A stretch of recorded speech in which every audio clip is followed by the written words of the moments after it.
la figura de una niña flotando, unos 7 añitos más o menos, flotando y venía hacia acá, hacia el pasillo y luego quedó hacia otros pasillos de las habitaciones. Cualquier paciente que acostábamos ahí, así estuviera medianamente bien, se empezaba a deteriorar y se nos moría en cuestión de días. O sea, todo el que acostábamos ahí se moría. Y el padre empezó a hacer una oración hasta lo más de bonita y regó agua. Oiga, empezó a regar el agua y eso fue como si hubieran pasado un vendaval de aire y esas cortinas se levantaron y lo que había ahí o los que habían ahí se fueron.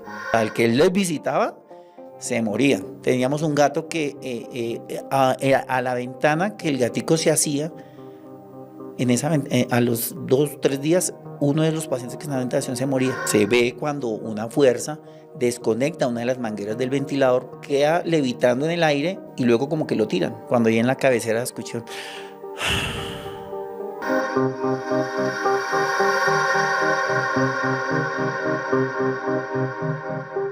Historias increíbles que pasan en los hospitales, historias asombrosas que suceden en las unidades de cuidado intensivo.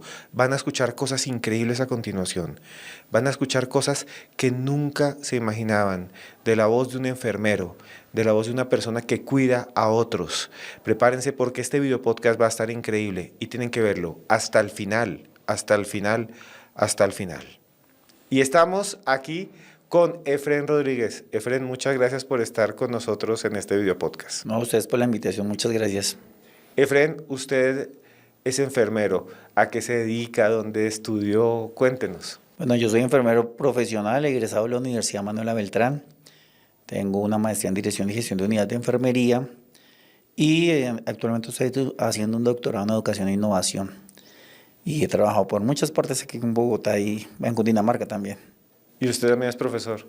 De la Universidad Manuela Beltrán de pregrado en Enfermería.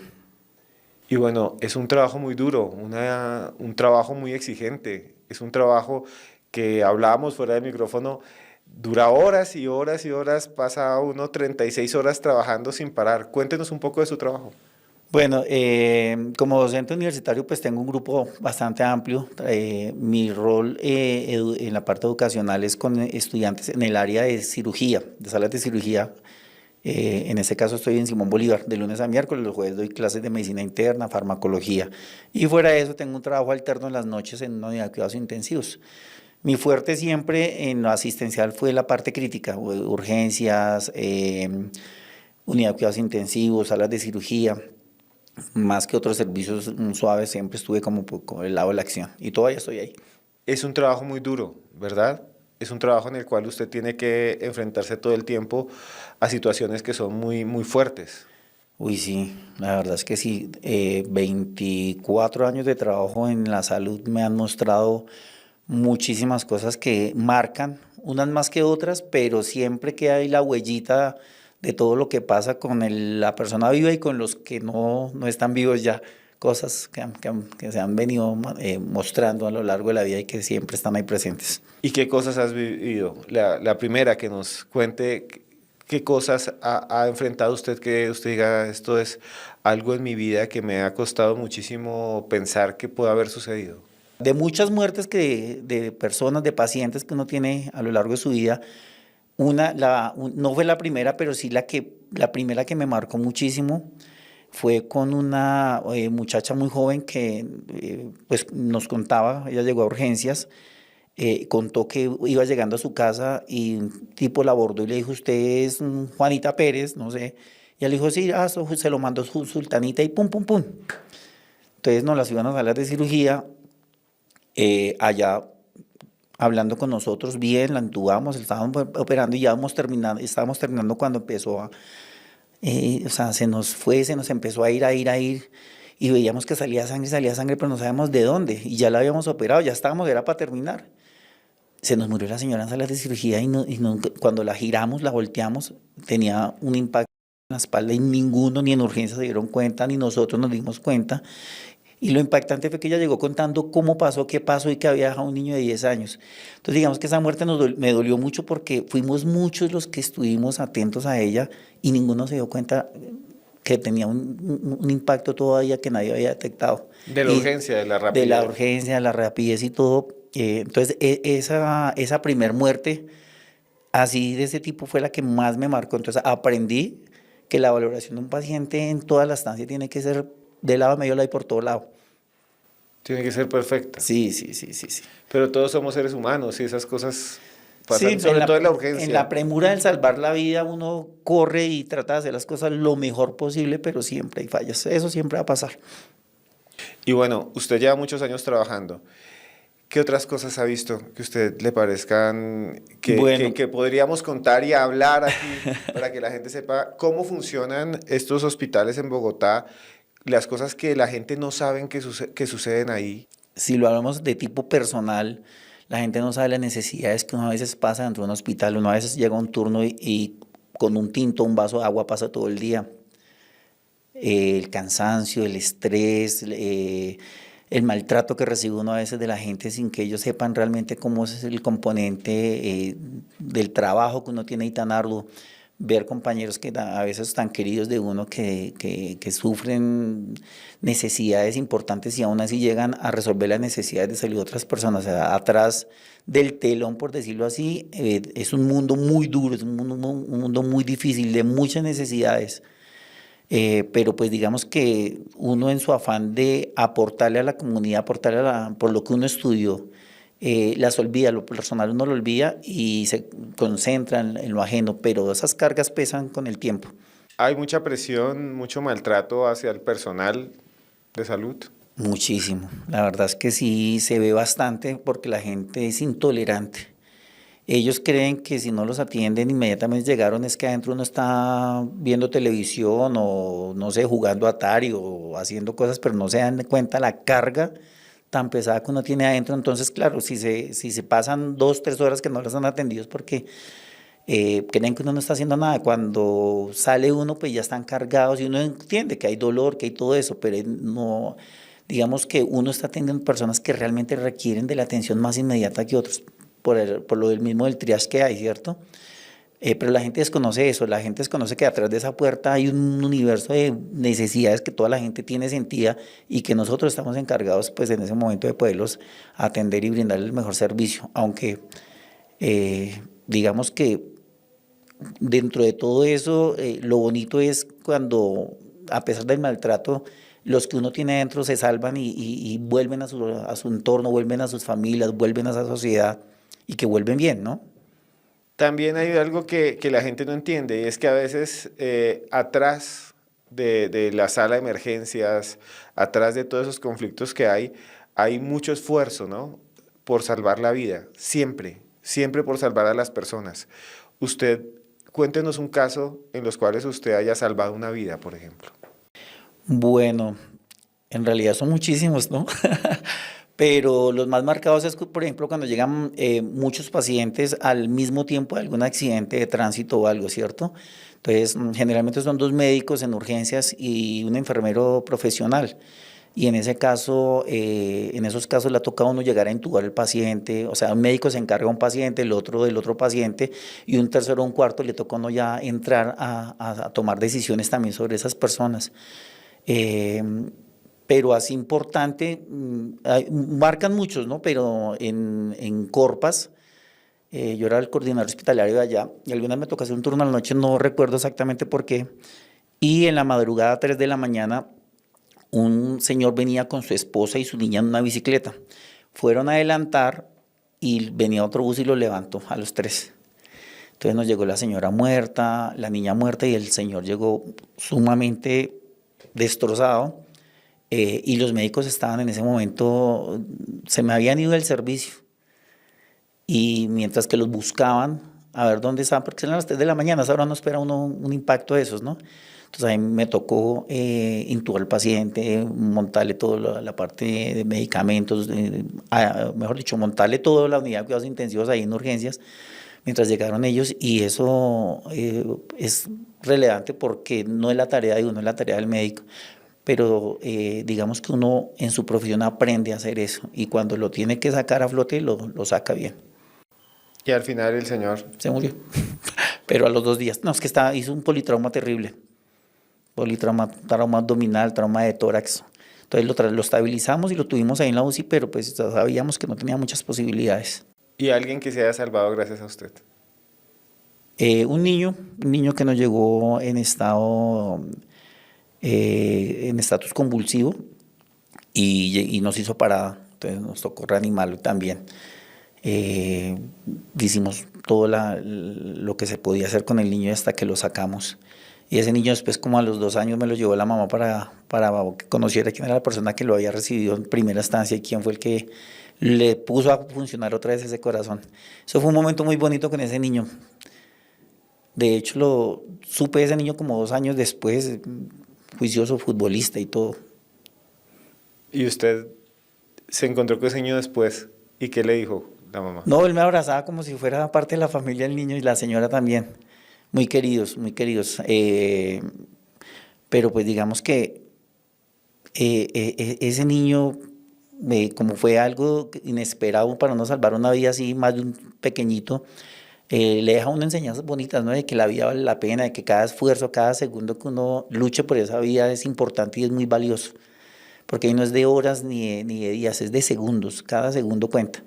Una reanimación de ponle tú, más de 10 minutos no vale la pena ya porque ya el cerebro sufre mucho. Entonces toca hacerlo ya o ya, un segundo cuenta. ¿Por qué no nos cuenta bien la historia del niño desde el comienzo? ¿Cómo sucedió? La mamá llegó con el niño cargado en brazos, tenía unos 3 4 añitos y el niño venía convulsionando y de un momento a otro hizo parada cardiorrespiratoria, dejó de respirar y pues le toqué el pulso, no tenía, entonces se inició reanimación, algo que se llama uno código azul, se activó el código azul, pero mientras llega el médico y esto le tocó empezar a dar masaje cardíaco y en el masaje pues digamos que es la primer instancia que uno tiene para poder salvar una vida, más que poner una inyección, más que dar un medicamento es el masaje. Y empezar a darle masaje, cuando llegaron los médicos pues ya lo tenía otra vez, ya había vuelto ese corazoncito a funcionar. Pero pues eso es algo duro porque realmente las fibras que le mueve a un niño es muy diferente a las fibras que le mueve un adulto. Entonces fue así, que la mamá llegó, el niño le había venía como con fiebres y lo dejó pasar de 40 grados y el niño le convulsionó. Usted trabaja también en una unidad de cuidados intensivos. Sí. Esas unidades de cuidados intensivos son especiales. ¿Cómo es una unidad de cuidados intensivos?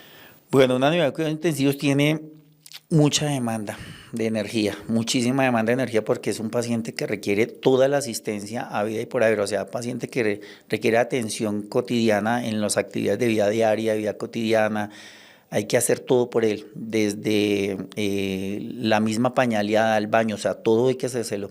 Entonces, una persona que está en una cama, que está intubada, que está invadida, le llamamos invasión a ponerle equipos especiales médicos para poderle suministrar sus medicamentos, ya sean catéteres centrales, PIC, los que pasamos los jefes, o canalizaciones con medicamentos especiales, algo que llaman inotrópicos, ¿no? Entonces, que son soportes medicamentosos que lo que ayudan es a mantener viva a esa persona porque sin ellos se moriría. Aparte de eso, pues todo el trabajo interdisciplinario que hay, porque ahí viene terapia respiratoria, viene terapia física, terapia ocupacional, los médicos, los enfermeros, los auxiliares, los de servicios generales.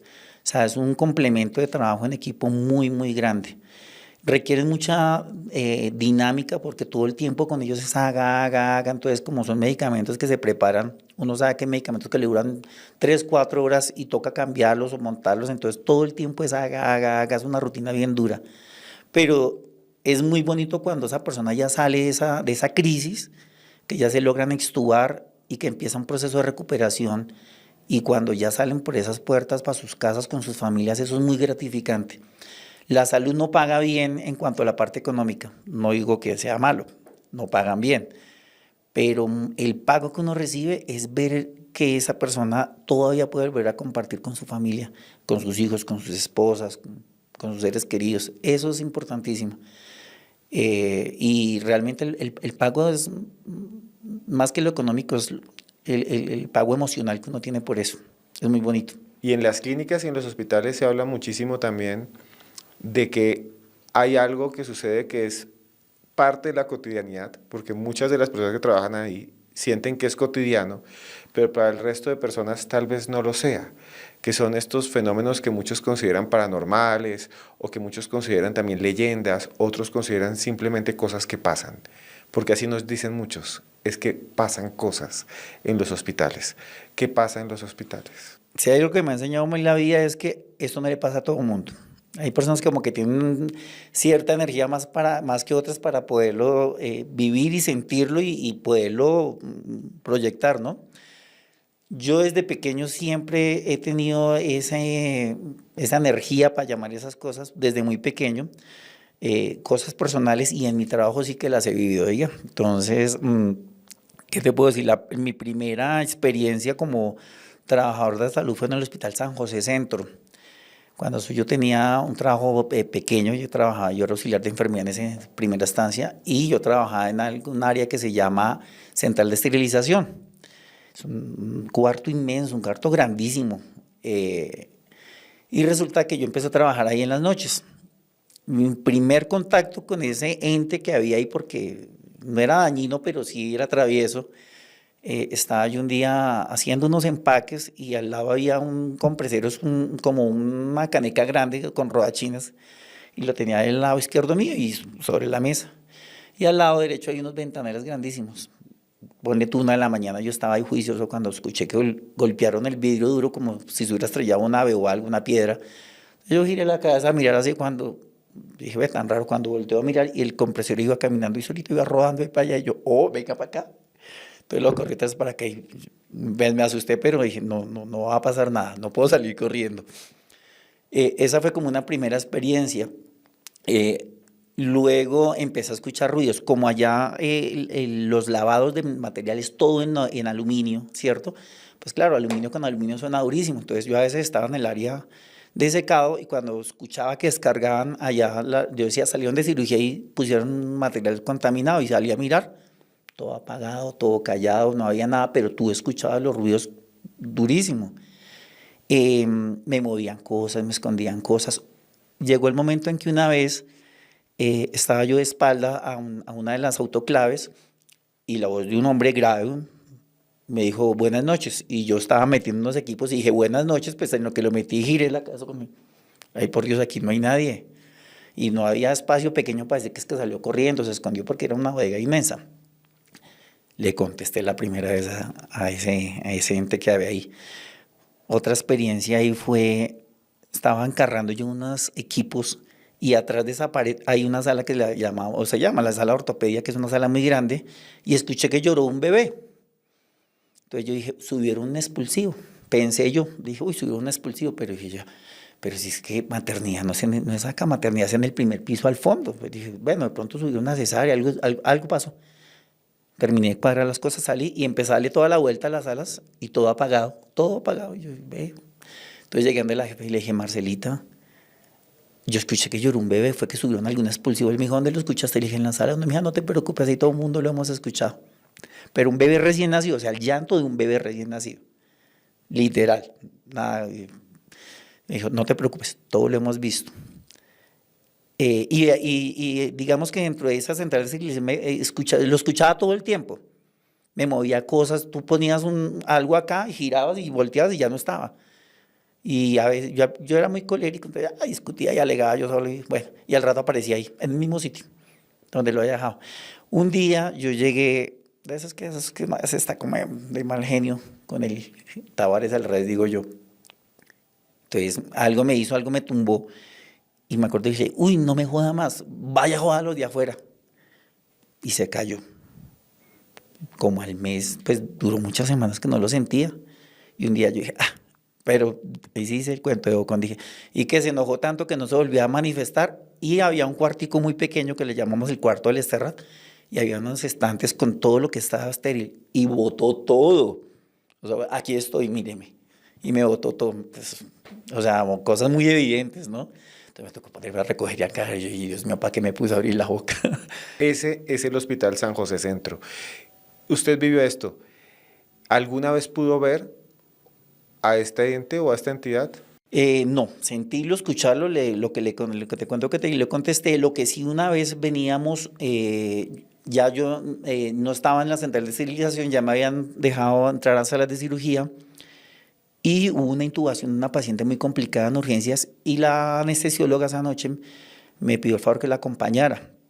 Resulta que bajamos y cuando subimos al pasillo, eh, vimos, ella me dijo, Efren, espérate. Entonces yo paré y me dijo, mira, y yo volteé a mirar, y la figura de una niña flotando, unos 7 añitos más o menos, flotando y venía hacia acá, hacia el pasillo, y luego quebró hacia otros pasillos de las habitaciones que hay en un pasillo que llama Corpas ahí. Los dos vimos la niña que venía flotando, y ella se quedó perpetua, y yo también me quedé quieto, y la niña venía levitando, y ya se metió para allá, una niña como de 7 añitos. Así que la haya visto allá en San José, eso. Pero ruidos, escuchar y todo eso, todo el que tú quieras. ¿Y cómo era esa niña? ¿Cómo estaba vestida? ¿Cómo? Era, tenía una batola larga, tenía como de pepas rosadas, blancas, rojas, no sé. Pues se veía como la silueta bien de la niña flotando, 7 añitos, 8 añitos, tal vez tenía el cabello como largo, no la retengo bien, pero sí me acuerdo mucho fue como la vestimenta y lo que venía levitando, a una altura más o menos 30 centímetros del suelo. Y que los dos, porque yo no la vi en instancia, la que la vio fue la doctora, me dijo, "Fred, mira, yo volteé, mira, yo, uy". ¿La vieron los dos? Los dos, los dos, la doctora y yo. Con el tiempo nos dimos cuenta que esa niña ya la habían logrado captar en cámaras. Ya la habían visto captar, pero ya después, mucho tiempo después, fue que me di cuenta que ya la niña la captaban en cámaras. ¿Y qué explicación le dan las personas de esa niña? ¿Por qué está Eh, ahí?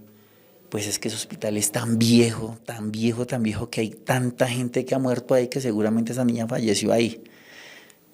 Eh, pero así como cosas relevantes ahí que yo las haya visto, no fue ahí, fue en Corpas, donde yo lo vi, le hablé y le contesté En otro en otro hospital. hospital O sea, diferente. esto pasó, lo que hemos hablado, Eso el fue en el ente. 2002 al 2005 más o menos. Esto, lo anterior, lo que vimos de la niña y del ente es del Hospital San José San José Centro. Centro, Ahora nos vamos a otra clínica, que es la Clínica Juan Corpas. N. Corpas. En ese tiempo pues yo estudié para ser enfermero profesional y ya mi primer trabajo fue en la Juan N. Corpas.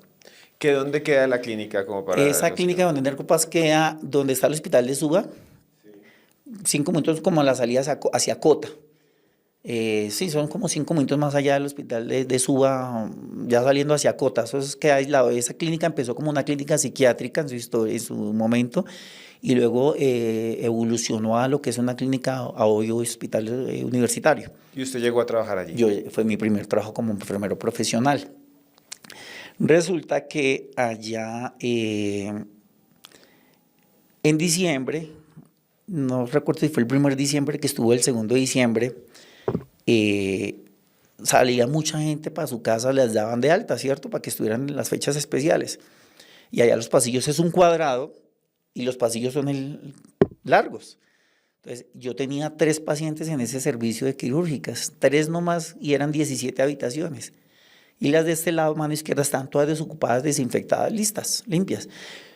Y eran como la medianoche y yo vi en la puerta de vidrio que venía un señor de una chaqueta café con un pantalón como verde, si mal no recuerdo, y yo lo vi que entró de la puerta. Yo estaba parado en el módulo de enfermería y yo dije, un familiar hasta ahora. Yo dije, tan raro. Dijo, ¿será un médico? Y entonces cuando vi que se metió en una de las habitaciones, dije, ah, ya, se me metió en una de las habitaciones y me fui, pues, los jefes nos caracterizamos por tener un temperamento un poquito como regañones, ¿no? Ya este hijo de madre dijo, ya se me metió allá. Entonces yo me fui y abrí la puerta y todo oscuro. Y yo dije, ah, se metió al baño. Y cuando abro la puerta y tampoco. Entonces, pero, o sea, literal lo vi que venía caminando y bien, un señor de bigote, cabello oscuro. Y se entró una vez las habitaciones ocupadas y cuando yo entré, se metió al baño y entro yo al baño y tampoco yo, ay Dios mío bendito, era un fantasma. Digamos que esa fue como una primera experiencia. Otra que me pasó en ese mismo pabellón, en ese mismo piso, fue con 2 de la mañana, un paciente que habían operado la próstata y se me empezó como a descompensar. Entonces yo fui, escuché que pitó una alarma, fui, lo miré, estaba un poquito desaturado y estaba como deshidratado. Entonces, pero el señor estaba consciente. Entonces me dijo, ay, mijo, mañana me voy. Entonces le dije, sí, ¿eso porque me dijo, es que el médico cuando usted entró, el médico que salió me dijo que yo mañana tengo salida. Entonces le dije yo, ¿pero cuál médico? Me dijo, pues mi hijo, el que salió cuando usted entró, se encontraban en la puerta. Yo dije, hijo de madre, que estoy tan dormido que no me di cuenta. Más sin embargo, yo me asomé a la puerta y yo, o sea, entonces yo me quedé mirando y le dije, bueno, ya nos vemos en un ratico. Entonces yo dije, está variando el señor. Como estaba deshidratado, está variando. Me fui para el módulo de enfermería y había una de mis enfermeras más antiguas del hospital ahí. Y le dije, párenme, le vuelas a ese paciente porque estáis variando. Y me dijo, ¿por qué, Felipe? Pues que hablándome que un... Ah, yo le pregunté que cómo era el médico. Me dijo que era un moreno alto, delgado. Entonces, bueno. Entonces yo llegué al módulo de enfermería y le dije a las chinas, le dije, pilas porque ese paciente está desvariando. Cuando llegó y me dijo, ¿por qué, jefe? Le dije, no, que es que un médico muriendo alto que le dijo que tenía salida. Me dijo, ay, jefe, se va a morir ese señor. Le dije, ay, ¿cómo se le ocurre que se va a morir? Me dijo, jefe, todos los pacientes que ven un paciente, un médico así y que le dice que se va, que tienen salida, se mueren. Yo le dije, ay, dije la boba, dije la pendeja, ¿cómo le ocurre? Lo entregué a las 7 de la mañana y le conté a mi compañera. Como a las 10 de la mañana me llamó Efren, se murió el paciente. Y yo, ¿cómo que se murió? Me dijo, sí, fuimos a tomarle signos vitales y ya estaba muerto. Uy, sí se murió. Y dije, entonces fue el cuento de que todos los que veían el médico negro se morían. Yo, Virgen Santísima. Bueno, pasó el tiempo y estaba yo sentado. Al lado mío había un auxiliar que era, le decíamos el costeño, pues costeño chiquito, y a mi derecha estaba la coordinadora de enfermería. Cuando un moreno alto, delgado, se me paró al frente y me preguntó por una paciente que yo tenía en la primera habitación, se me complicó y me tocó moverla a otra habitación de otro pasillo que era más específico. Y entonces eso fue en la madrugada, yo seguía el otro día de turno. Entonces se me arrimó y me preguntó, él entró a la habitación, no la encontró, se devolvió y me preguntó, me dijo, jefe, la paciente fulanita tal, le dije, ay sí doctor, como se complicó la pasamos para la 117, ahí en la habitación del fondo. Y el auxiliar me dijo, ay jefe, no serás el médico negro. Y la jefe, mi coordinadora, le pegó una levantada. Entonces, bueno, pasó así. Yo le dije, ay, la boda también con el médico negro. Yo lo vi que pasó, pero de esos que me embolaté y ya no supe más del tipo. Como a los 15 minutos, la compañera mía, Nora, sonó la alarma de código azul cuando venían con el carro y yo le dije, ¿qué pasó, Norita? Me dijo, no, la paciente que me pasa esta noche se nos está muriendo. Y cuando fuimos estaba en parada, se murió la señora. Y yo se lo mandé. Yo le mandé al médico. Él no la encontró donde estaba y yo se lo mandé. Yo dije, no, pero yo no me quedo con esta duda. Y me subí para el segundo piso, que es donde estaban las ginecólogas. Y les dije, hágame un favor, un médico así, así, así. Me dijo, no, jefe, hoy no hay estudiantes ni médicos ginecólogos, ninguno, no, o sea, hoy solo mujeres, no hay hombre. Le dije, pero así me dijo, no, tampoco no hay ni estudiantes ni nada así. Y ese sí lo vi, y le hablé. Le habló y cómo era, detállenos bien. Era más o menos unos 70, moreno alto, de cabello chusquito, no chuto, pero sí crespo, muy atractivo el tipo, delgado de bata, bien presentado, con sombrita de barba, eso sí lo proyecté muy bien. Sé que fue un médico que cuando la clínica era psiquiátrica se rodó por una escalera y se mató dentro de la clínica. Y yo me imagino que en su rol de querer ser médico fue en su estancia espiritual ahí. No despegó cuando tenía que despegar. Pero a ese sí lo vi, lo hablé y se lo mandé a la señora. ¿Y cómo era la voz? ¿Cómo se comportaba? Pues es que tenía una edad medianamente joven, ponle tuvo 25, 30 años. Entonces tenía una voz grave, pero no tan marcada como ya un hombre estructurado, muy decente, bien, o sea, fue que lo vimos. Luego nos reunimos los tres y decíamos, pues es que los tres lo vimos. Que nos decían que era imposible, los tres lo vimos. La que era mi coordinadora, mi auxiliar, y los tres lo vimos. Y le dijeron, aquí ya no está la paciente, vaya donde... Sí, claro, y él entró, la buscó, no estaba ahí. Pues arrimó, me preguntó y le dije, doctor, fue que se complicó, la pasamos para la habitación de allá del fondo, la 117, y él se fue para allá. No lo volví a ver. Pero a los 15 minutos que código azul y cuando no, la señora muerta, se murió. Falleció. Entonces, muchos dicen que cuando aparece ese médico lo ven, es que el paciente va a fallecer. Sí, en Corpas está ese mito. Ese mito no fue una realidad. Y usted, aparte de eso, usted lo vio, usted estuvo en contacto con él, pero sus compañeros le contaron historias similares. Sí, pues el cuento de la primera vez que lo mencioné, que fue cuando el paciente de la próstata, que fue la auxiliar, que me dijo, ay jefe, todo el que le dice que tiene salida, se muere, y efectivamente. Y hablaban de un médico moreno alto así, o sea, con las mismas características. Y ellos, los pacientes también lo ven, Sí, los pacientes que se mueren lo veían. y él les decía que tenían salida, o sea, al otro día ya para su casa era que se iban a morir. O sea, el que él les visitaba, se morían. Eso era como un gato que teníamos, volviendo a San José, teníamos un gato que a la ventana que el gatico se hacía, a los 2, 3 días, uno de los pacientes que estaba en la habitación se moría y el gato era aleatorio a la habitación donde se iba a morir ese paciente. Era un gato café, blanquito con amarillo. A donde usted veía ese gato en una ventana, uno de esos pacientes se moría, era fijo. Esa era nuestra alarma, uy, ahí les va a morir de esa habitación. Y efectivamente. Y eso ha sucedido realmente. Hay estudios científicos que hablan de gatos.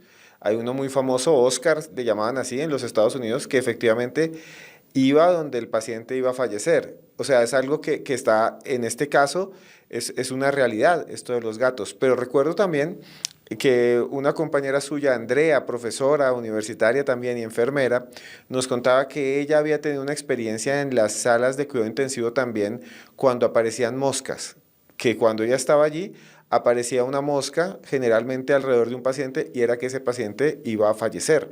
También nos contaba que a veces también en esas salas se encendían o se prendían o se apagaban los equipos sin que hubiera nadie, como si estuvieran midiendo algo que no existe. Y también nos contaba que veía sombras. ¿Usted ha tenido alguna experiencia sobre Sí, estas? con sombras he visto muchísimas y digamos que pues así, contándote eso era lo más relevante, pero adicional a eso, por ejemplo, en una de las unidades de cuidados intensivos que montamos en pandemia, pues hubo una muerte inesperada de una paciente. Cuando empezamos a ver el video al otro día, porque pues fue una muerte muy inesperada, y nos dijeron que era que el ventilador había fallado. Entonces empezamos a ver el video y se ve cuando una fuerza desconecta una de las mangueras del ventilador y los ventiladores tienen alarmas. O sea, tú lo desconectas y el ventilador pita, porque uno lo escucha y uno sale volado a ver qué fue lo que pasó. Y resultó que vimos cuando se ve que desconectan y queda levitando en el aire y luego como que lo tiran. O sea, si se cae una manguera, pues cae y resbala y cae. Diferente a que se ve que jalan, se sostiene como por unos 10 segundos y luego lo tiran. Y eso pasó y a los 20 minutos más o menos entra la terapeuta y la encuentra la señora amparada, pues activan todo, vienen, pues ya lleva 20 minutos muerta. O sea, vi el recorrido de la cámara, lo que vimos.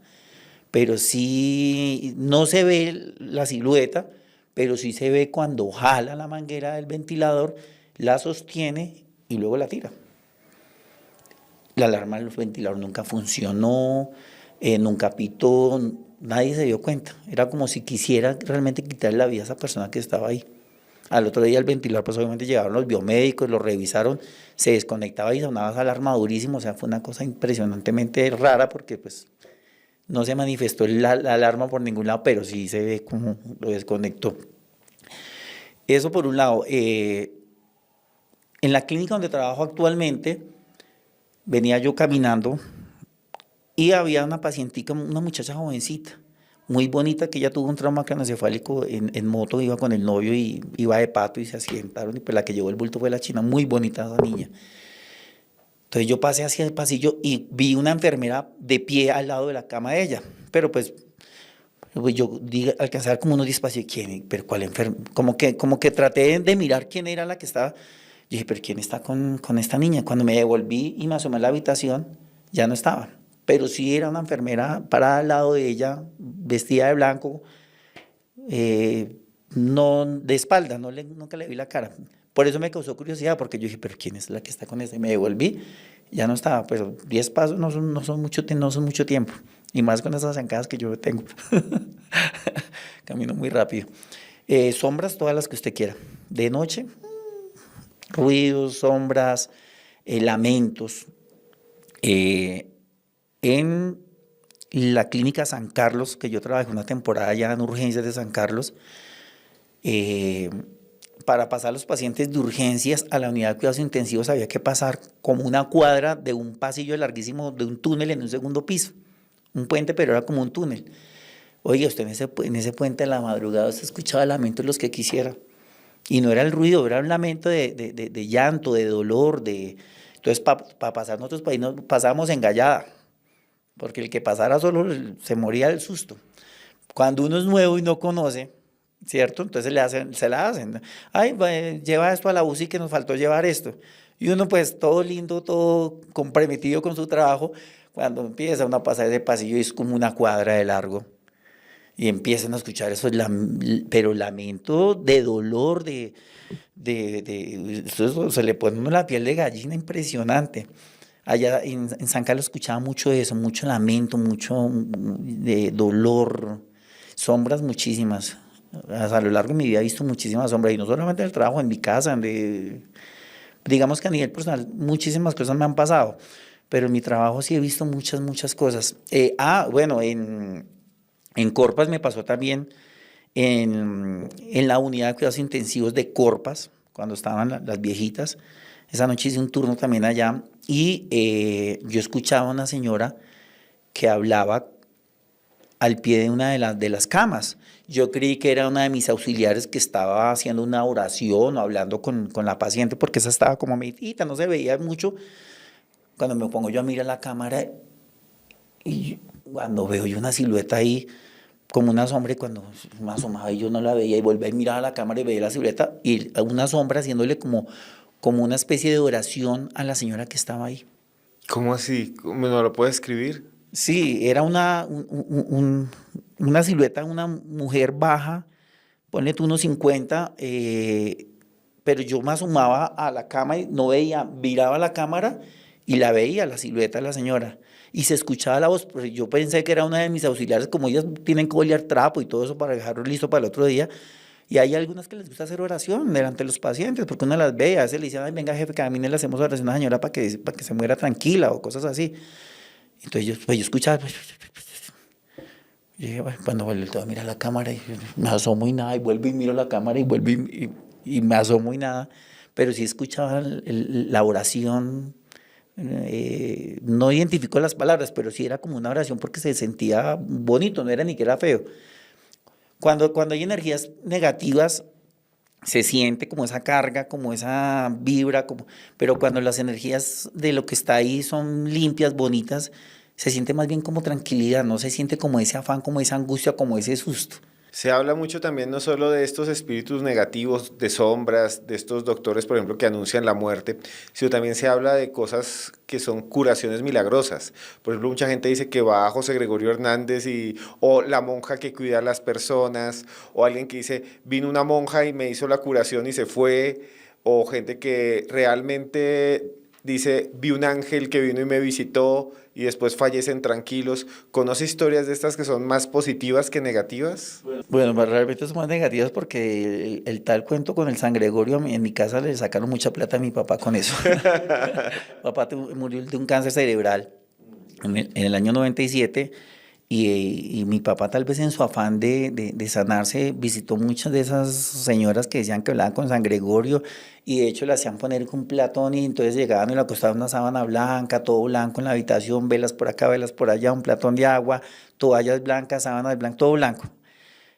Y llegaba la señora y eso hacía que le limpiaba y se lavaba las manos y que mire eso tan negro y yo veía el agua igual de transparente. O sea, pero y qué pecado, mi papá le sacan tanta plata con el cuento de San Gregorio, impresionante. En mi experiencia, que yo haya visto sanaciones de ese tipo, con ese tipo de situaciones, no, y no las creo tampoco, por la experiencia propia de que a mi papá le escucharon mucho dinero con eso. Pero sí, sí la fe de las personas es muy grande. Eh, digamos que eso de que la fe mueve montañas sí es cierto. Hay pacientes que le entran a uno los que, perdón que lo diga así, pero uno les apuesta un peso a que van a sobrevivir. Uno dice, no, esto no, o sea, se va a morir. Y mentiras salen. Y otros que entran por cosas menores, que uno dice, no, pues se va a ir para la casa, se mueren. Y es cuestión de fe. Esa gente que entra tan malita, tan fregada, tienen fe en que van a salir de ahí y salen. Y uno mismo le pone, digamos que la fe que uno le pone también a esas situaciones son importantes, porque algo me enseñó a mí la vida, es que cualquier granito de fe cuenta. En pandemia fue donde más actos de fe uno vio impresionantes, cadenas de oración que uno sabía que le decían, los tenemos en cadena de oración y como fueran salían, pacientes que uno ya los veía muertos y le decían uno de las cadenas de oración y realmente por videocámara, por cámara en el celular que les hacía uno las videollamadas, le hacían eso, oiga, y era una cosa curiosa que la gente salía adelante con eso. Hay otra cosa que sucede mucho en los hospitales que nos han contado, que son las experiencias cercanas a la muerte. Personas que dicen que, por ejemplo, tienen un infarto o están en una situación muy complicada y cuando están conscientes de nuevo, dicen que los visitó un familiar que ya está fallecido o que vio un túnel de luz o que fueron a un lugar donde les dijeron todavía no es tu tiempo. ¿Ha escuchado historias de esas? Bueno, familiares de mi mamá que nos lo contó, sí, pero en Corpas nos pasó una situación. Allá habían 17 camas en la unidad, 17 unidades en urgencias, separaditas por cortinas. Las últimas tres, que era 15, 16 y 17, cualquier paciente que acostábamos ahí, así estuviera medianamente bien, se empezaba a deteriorar y se nos moría en cuestión de días. O sea, todo el que acostábamos ahí se moría. Entonces nosotros empezamos a ver esa situación, cualquiera en las otras unidades no pasaba, pero el que acostábamos ahí se empezaba a complicar hasta que se moría. Y eso nos duramos como un mes en esa rutina, ya ni nosotros, a veces nos lograba descansar un poquitico y nos daba pánico acostarnos nosotros mismos allá porque nos vamos a morir allá. Entonces se llamó al cura de ahí, ellos tenían una parroquia, una iglesia chiquitica ahí dentro de la misma institución, y lo llamamos. Y fue y nos reunió a todos allá y el padre empezó a hacer una oración hasta lo más de bonita y regó agua, oiga, empezó a regar el agua y eso fue como si hubieran pasado un vendaval de aire y esas cortinas se levantaron y lo que había ahí o los que habían ahí se fueron. Pero estábamos ahí cuando se sintió el aire y salió y nunca más y ya volvimos a empezar a cosas y lo de las muertes ahí se desapareció. Y lo del túnel, sí, varias personas que digamos, después de que uno les extubaba, y pacientes que estaban clínicamente muy comprometidos y quedaban bien, lo que llamamos 15-15 o neurológicamente bien, contaban historias de más de ver ángeles. Lo del túnel, 2 personas, mi mamá fue una que casi se nos muere y estuvo entubada muy grave. Cuando volvió sí nos contó que vio un túnel muy largo y al final vio una luz, pero nunca llegó a la luz. Veía la luz, pero nunca llegó a la luz. Quedó como en esa latencia hasta que la volvieron. De ángeles sí, varias personas nos contaban que veían ángeles, que hablaban con ángeles. Muchos nos contaban que escuchaban, era a pesar de que uno les tenía medicamentos o sea, para tenerlos totalmente dormidos, nos decían, yo reconocí su voz apenas abrí los ojos porque usted me hablaba, me decía, me daba energía, me daba fuerza y que nunca lo habían visto a uno, pero uno como entra y no empiezan a poner medicamentos, venga chinita, salga adelante, métale fuerza que usted va a salir. Uno les va hablando mientras queda, ¿cierto? Y mire que sí, efectivamente, le reconocían apenas abrían los ojos y uno hablaba, decía, yo todo el tiempo estuve escuchando a usted. Cuando no debería haber escuchado Cuando no nada. debería haber escuchado nada, porque uno sabe que son medicamentos que foquean totalmente, o sea, para noquearlos del todo. Una cosa es una sedación y otra cosa es una anestesia completa, ¿cierto? Y cuando uno da una sedación, uno sabe que es como para dormirlos un poquito, como para hacerlo un procedimiento suave, leve. Pero ahí cuando se va a intubar y que hay que poner el cerebro a que no trabaje, es cuando es curioso que le digan a uno que escucharon todo, que sentían todo. Por eso la parte de humanización hoy en día es que cuando uno entra hay que hablarles porque uno no sabe si realmente quiénes están escuchando y quiénes no. Así como también se quejaban de que les hablaban feo, cosas así, y lo cuentan. Cuando eso no debería pasar. Cuando no debería pasar. Y entonces muchos dicen que se encuentran o que ven ángeles. ¿Nos puede contar una historia de esas? Bueno, no recuerdo muchas, pero sí una de ellas nos hablaba de los ángeles que le hablaban como más del su núcleo familiar, de sus cosas de familia, que le decían que no era, que lo que tú decías, que no era el momento, que había todavía niños en la casa, o como cosas personas o cosas muy importantes que habían dejado de hacer. Entonces, por ejemplo, uno de esos casos fue una señora que tenía un hijo con una discapacidad y la mamá era muy viejita y ella era la que sostenía esa casa y que los ángeles le decían que ella no podía todavía irse porque tenía como todavía esa responsabilidad en la tierra de tenerlos que sacar y era una paciente que nosotros ya la dábamos realmente por muerta porque no teníamos mucho diagnóstico con ella. De la nada esa señora volvió muy bien, salió caminando, salió completamente bien de esa unidad de cuidados intensivos para su casa a continuar viendo a su hija y eso fue una historia que ella nos contaba, que le decían que ella tenía cosas que hacer todavía aquí en la tierra. Entonces digamos que como esas labores que uno tiene todavía espirituales aquí con la gente que uno tiene acá, sí pasan. Pero al margen de todo lo que hemos hablado, de los ambientes médicos, de las clínicas, de los hospitales, usted también ha vivido momentos paranormales en su vida cotidiana. Cuéntenos qué le ha sucedido.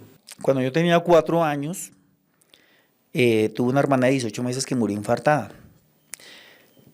Y ella se llamaba Franci ya vive. Ella era una niña muy alegre, yo me acuerdo mucho. Los pisos de mi casa eran en madera y las habitaciones conectaban entre las habitaciones. No habían puertas, pero habían marcos y eran separadas por cortinas. Cuando mi hermanita murió, yo la escuchaba y varios en mi casa la escuchábamos, las carcajadas de ella que salía corriendo por todas las habitaciones y se escuchaba el golpe del zapatico de ella contra el piso. Ella tenía una costumbre de robarle a mi mamá la panela y el chocolate y se iba detrás de un armario que había grande y allá se escondía y eso salía como un oso. Yo me acuerdo mucho de ella y yo la escuchaba y yo me iba y me asomaba y yo la veía a ella ya después de muerta allá y yo le decía a mi mamá, Franci está allá y mi mamá decía que se ponía a llorar y pues uno pequeño pues no dimensiona las palabras de uno, pero mi mamá se asomaba y yo sí la veía y mi mamá no la veía. Y yo la escuchaba cómo se carcajeaba y la veía. Mi mamá, a ella, el patio de la casa era muy grande y ella fue la única hija a la que ella le hizo como una especie de jardín de flores, habían rosas, pensamientos, bueno, muchas matas que ella le tenía. Pues con la muerte de ella, pues mi familia se fracturó y se separaron mis papás y esa casa la empezaron a alquilar. Como era una casa tan grande, pues la alquilaban con familias con niños. Me acuerdo mucho que bajaban, le contaban a mi mamá que los niños bajaban llorando del patio y que le decían a las papás que era que la niña les pegaba.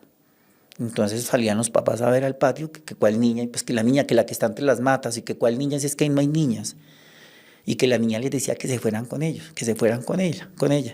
Y que siempre les pegaba era ahí, en ese mismo espacio. Entonces fue muy repetitiva la historia de que veían a mi hermanita en el jardín, hasta que llegó el punto que a mi papá le tocó ir a bolear la sábana, todo eso y quitar todo eso para que ella realmente saliera de la casa. Entonces, la niña bajaba las escaleras y le pegaba a las otras niñas. Sí, les pegaba cuando salían a jugar al patio, ella les pegaba y salían llorando y le decían que la niña les estaba pegando y salían los señores a ver cuál niña y entregaban la casa, muertos del susto.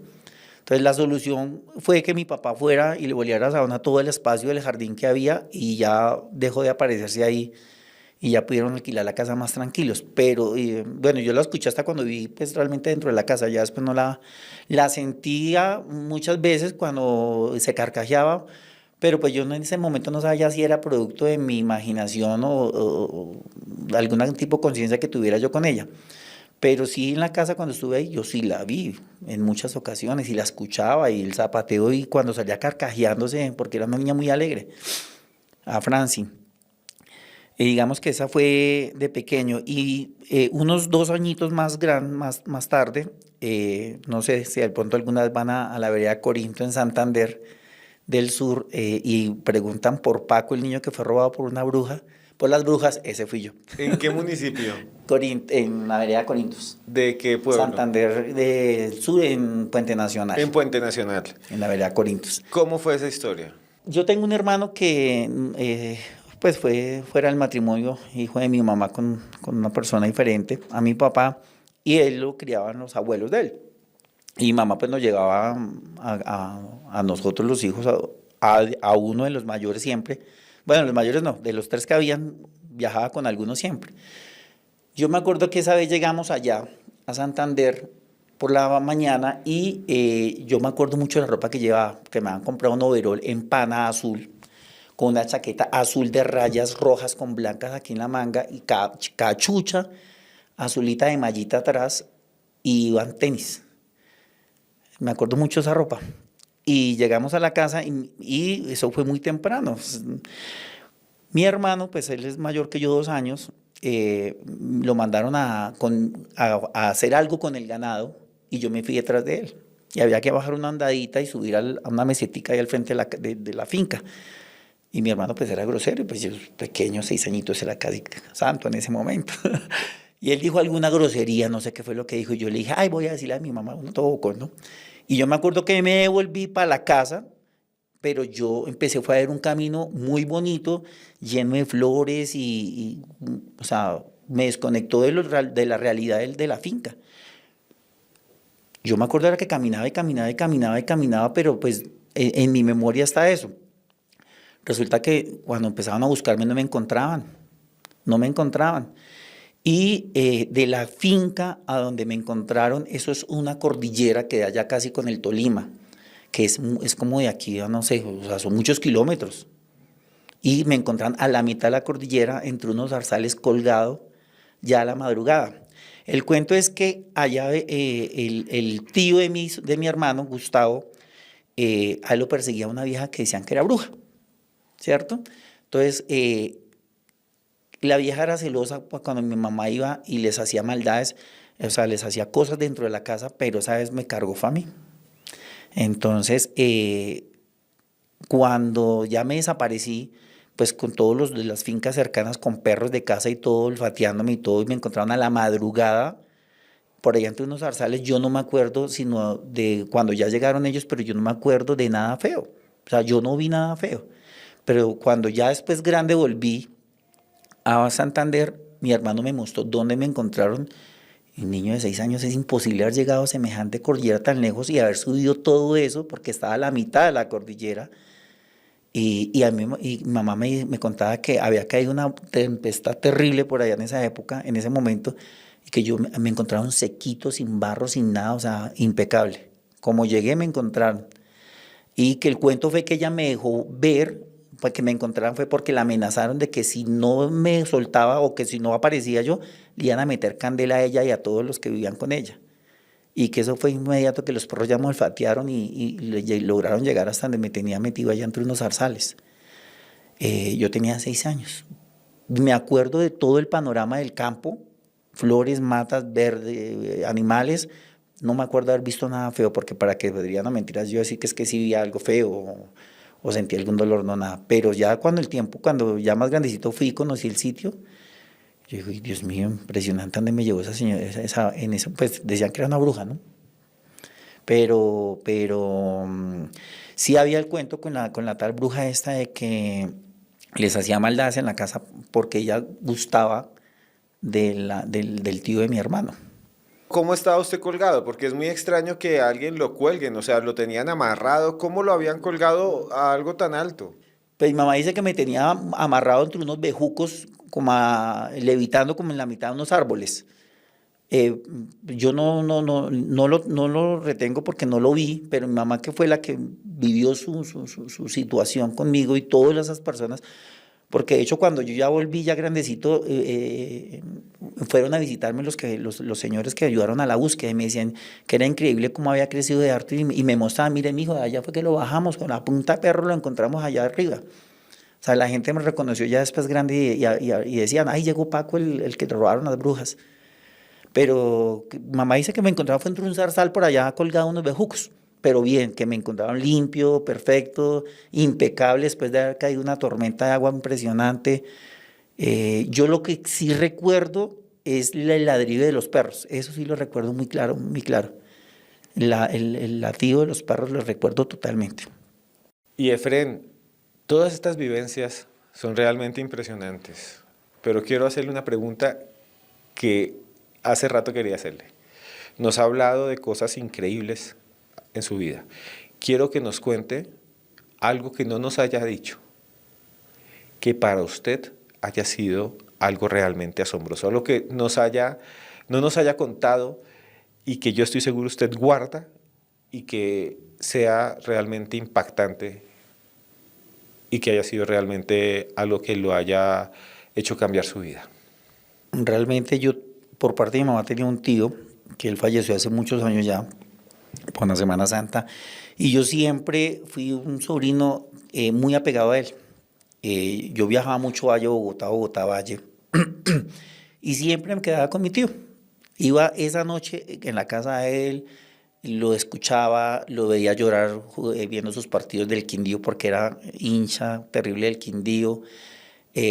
Un día yo estando ya en Bogotá, estaba yo sentado a los pies de mi cama, tenía al frente el closet y un televisor pequeño, y escuché no, antes del suspiro, estando ahí sentado, yo tenía una guamanil al lado del lavado de manos, una guamanil en porcelana, y escuché como si le iban a tirar una piedrita, y como era en porcelana, pues escuchaba mucho. Entonces yo me levanté y fui, miré para el techo y no se ha caído nada, volteé la jarra, volteé y dije, tan raro porque no sonó nada y no hay nada. Miré al piso y dije, ¿sería que Rodó cayó?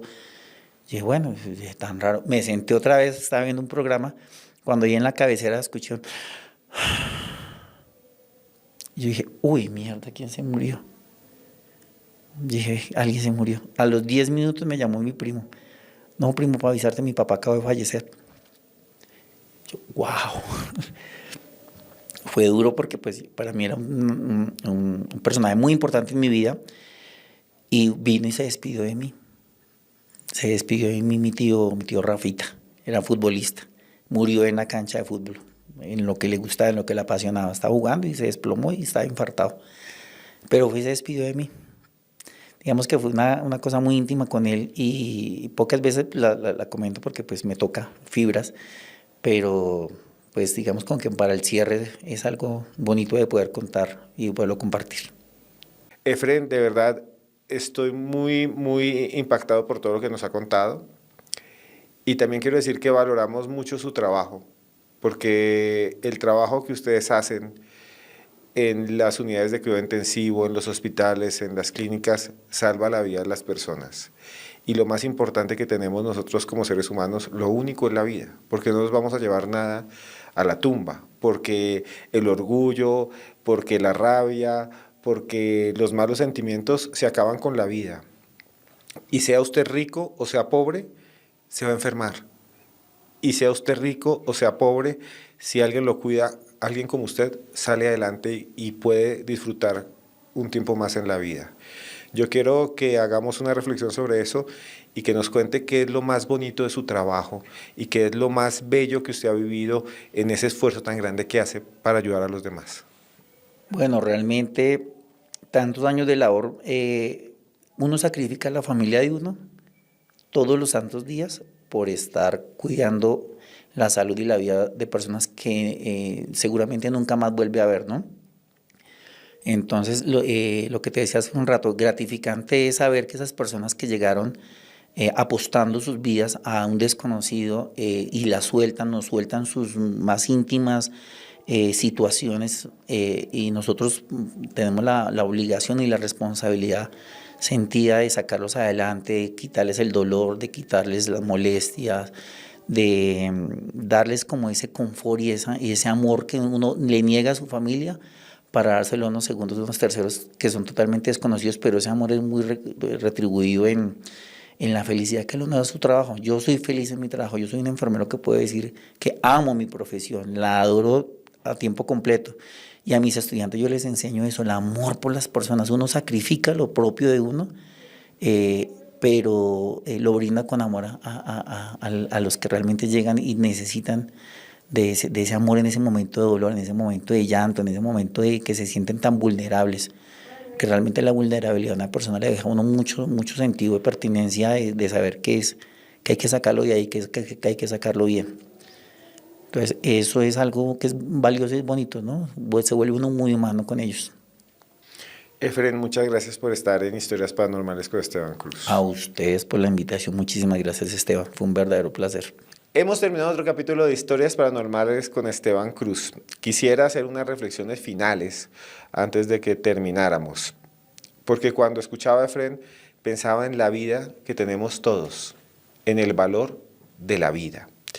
Antes de eso, quisiera que por favor, si les ha gustado este capítulo, le den like a este video, se suscriban a este canal, comenten aquí abajo si les ha gustado ¿Qué temas quisieran ustedes que abordáramos? ¿Quieren que hablemos de otro tipo de fenómeno, tal vez? Escríbanos. Lo que ustedes nos digan es de alguna manera lo que vamos a hacer. Si usted está en Perú, en México, en Estados Unidos, en Chile, un abrazo grandísimo y queremos también conocer sus historias. Queremos que ustedes nos cuenten qué han vivido. En algún momento esperamos viajar hasta allí, que ustedes nos narren punto a punto esas cosas que para muchos son extraordinarias, que están en los límites de la realidad, pero que para nosotros, los que vemos este video podcast, son realmente parte de lo que somos los seres humanos.